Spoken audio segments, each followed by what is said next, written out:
Welcome back. This is another episode of Sparring Sessions. I'm your host, Connor Turnus. And today we're going to deal with a football question for my very own Las Vegas Raiders. Just win, baby. Should the Raiders trade Derek Carr for Deshaun Watson? And I'll just say it right off the bat. Absolutely not. Absolutely not. For a variety of reasons. So first of all, if the Texans were to make Deshaun Watson available, which apparently he is not, and I don't anticipate them making him available. I don't see why, if they perceive him to be a top 5 quarterback, why they would let him walk at all. Unless you just got a treasure trove of picks. So the price, that's the first reason. The first reason is price. The price is going to be so insane. And he's under contract for several years. If he sits, then they're just gonna keep getting top picks, you know? So then maybe that's their best chance to actually put a team around him. But the price is gonna be so astronomically high, at least 4 first-round picks, right? And so for us, maybe it's Derek Carr and 2 first-round picks. I don't think that's worth it to the Raiders. I don't think the difference between Derek Carr and Deshaun Watson is so great as to justify that expense to acquire Deshaun Watson's services. And not only that, would you have to give up picks, but then you have to swap their salaries. And there's a massive difference in their salaries. I think it's about $12 million at this point. And is that gap something that we would want to pay? Is Deshaun Watson $12 million better than Derek Carr? I'd say no, once again. And as for the 2 first-round picks, I think we could move and get an elite rookie quarterback talent for that. I think if we're going to give up Derek Carr and 2 first-round picks, we should go get Zach Wilson. Zach Wilson's going to be on a rookie contract. And he has elite arm talent. Like if that's really what sets Deshaun Watson apart is the elite arm talent that you think Derek Carr lacks, or some people seem to think that Derek Carr lacks, then why not move on to a guy where you actually save costs and you save salary cap and you can maybe acquire an Allen Robinson. I think Zach Wilson and an Allen Robinson, that's tempting, at least, the value you get between adding those 2 pieces versus only Derek Carr due to the salary cap savings. But I don't want to lose out on 2 good players with those first-round picks and then another player with the salary to get Deshaun Watson. Now, second of all, I'm not convinced that Deshaun Watson is better than Derek Carr. Deshaun Watson hasn't really played in meaningful games this season. The Texans have been playing from behind all the time, and it's inflated his stats. So is he really a top 5 quarterback? He has top 5 statistics. They're playing vanilla coverages against him. They're playing cover 3, so there's 3 deep safeties at all time because they know the Texans aren't going to run the ball. They're behind by a ton. And Deshaun Watson's stats against cover 3 are amazing right now.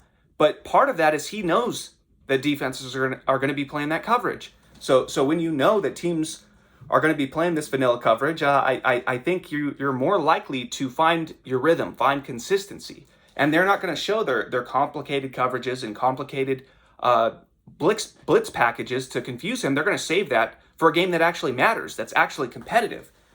So I'm not convinced that Deshaun Watson is a top 5 quarterback, or even that he's better than Derek Carr for that matter. I think that talent-wise, Deshaun Watson has about an equivalent offensive line to what Derek Carr worked with this season, because Derek Carr was missing half of his offensive line. He's missing Richie Incognito, one of the best guards in the league. Trent Brown, the highest paid right tackle ever in the history of football, the highest paid right tackle. And so I'd say once you look at who was actually playing for both teams, I think it's pretty similar. But Deshaun Watson, I think, has better weapons. I think he has, an average to above average tight end. And and then two great downfield separators in Brandon Cooks and Will Fuller. And Deshaun Watson is unique in his ability to buy them time to separate downfield. So they're complementary pieces to each other. And not only that, but they're playing vanilla coverage all game, pretty much. So they look really good together. And Derek Carr doesn't have these complementary pieces. He has Darren Waller, but maybe Renfro plays up to his potential at some point, or he keeps developing. He becomes the next Julian Edelman. Like, really, that's what we're hoping he becomes. But I'm not sure that he has the athleticism to do that, to ever reach that point. But I think Watson has more talent around him and is playing in non-competitive football games constantly.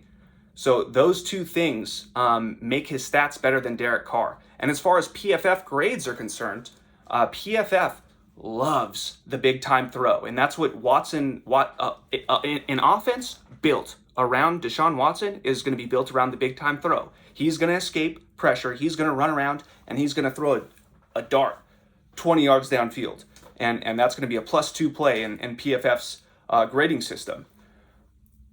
But the problem with that is the sacks. He takes horrible drive-killing sacks, and then he'll make a big-time throw on like 3rd and 15, and we'll be like, oh, what an amazing play, Deshaun, like you're the man, you're Superman.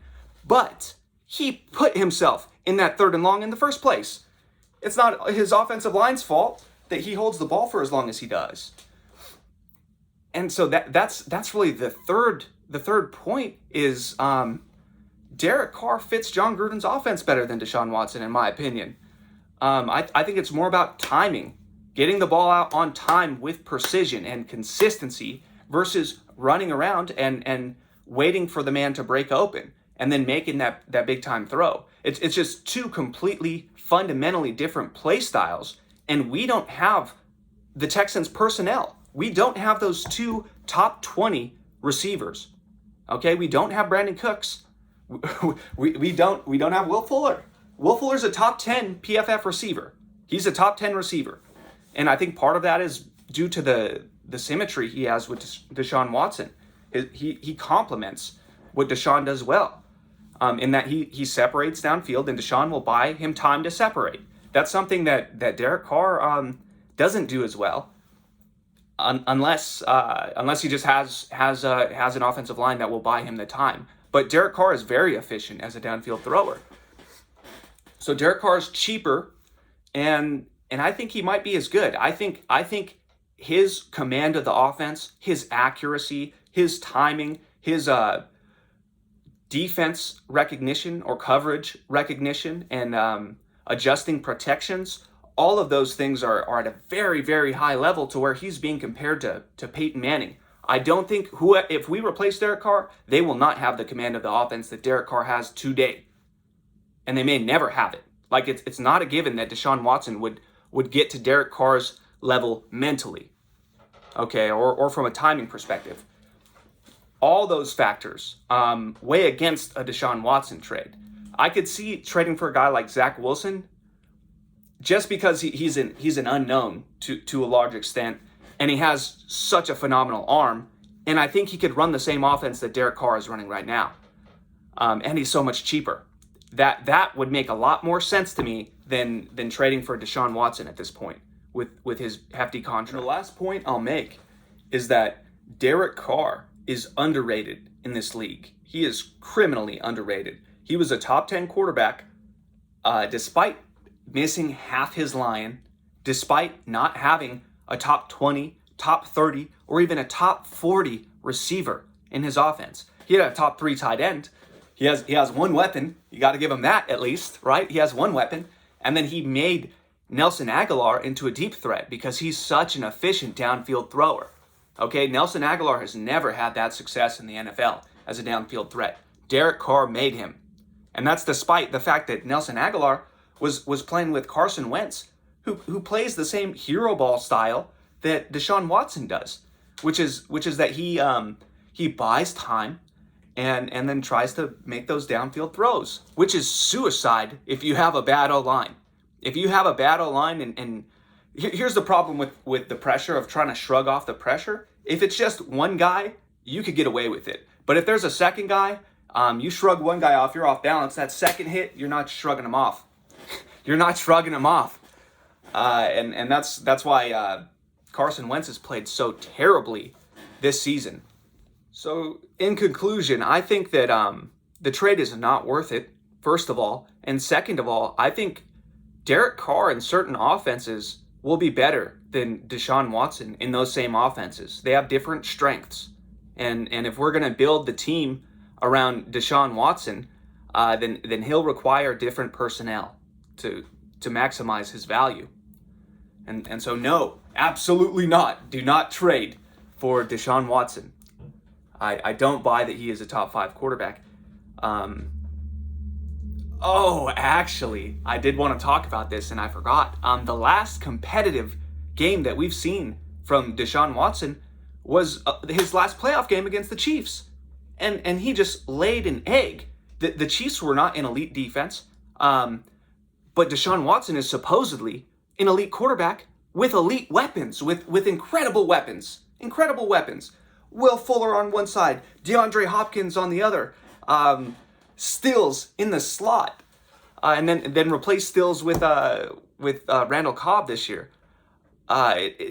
It's an incredible offense that he's had consistently around him, and the Chiefs were not an elite defense, yet despite going up 21-0 in the first quarter, he lost and couldn't muster a single dominant drive against the Chiefs until the game was pretty much already over, right? He couldn't put it together against an average defense, And you're telling me this guy is an elite quarterback. I just don't buy it. I do not buy it whatsoever. Deshaun Watson is overrated. He is an overrated quarterback. He should have won and at the very least done something at all. He should have done something at all with those weapons against that defense in the last meaningful game he's played in. But he didn't. Okay, Deshaun Watson still has a lot to prove in this league. And I'm not going to sell the farm for him. I wouldn't sell the farm for any player. No player is worth that. I don't care if it's Patrick Mahomes. I don't care if it's Brett Favre, Joe Montana, Tom Brady. You don't sell the farm for any single player. Absolutely not. Terrible team building strategy. And Deshaun Watson is not our savior. Let's just leave it at that. If you want to look at my last video where I talk about the quarterback as a lottery ticket fallacy that's propagated by PFF and other football commentators, quarterbacks will not save your team. You need to play great football to be a great team. You don't have one great player to play great football. And the quarterback is reliant on his supporting cast significantly. But all right, that concludes this episode of Sparring Sessions.